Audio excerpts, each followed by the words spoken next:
এমন একটি সংবাদ যা বাংলাদেশে রাজনৈতিক অস্থিরতা সৃষ্টি করতে পারে। একটি অপ্রত্যাশিত বৈঠক যা উল্টে দিতে পারে রাজনীতির পুরো চিত্র। বাংলাদেশের শীর্ষ রাজনৈতিক নেতাদের মধ্যে এখন ভয়ঙ্কর উত্তেজনা। রাজনৈতিক উত্তেজনার মধ্যে সম্প্রতি অনুষ্ঠিত ইউনুস-মোদি বৈঠকটি বাংলাদেশের রাজনীতির আলোচনায় নতুন দিগন্ত খুলে দিয়েছে। বৈঠকের আগে ভারতীয় সংবাদ মাধ্যমসহ অনেক কূটনৈতিক মহল দাবি করেছিল এই বৈঠক হবে না। এমনকি নরেন্দ্র মোদির নিজস্ব টুইটেও কোনো আভাস ছিল না। তবে অবশেষে বৈঠকটি অনুষ্ঠিত হল এবং পুরো রাজনৈতিক পরিস্থিতি হঠাৎ করেই বদলে গেল।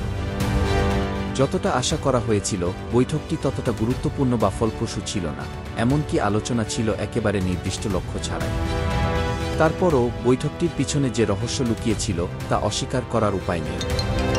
দুজনের সাক্ষাৎ না ঘটলে হয়তো আজকের বাংলাদেশ-ভারত সম্পর্কের চিত্র এমনটা হতো না।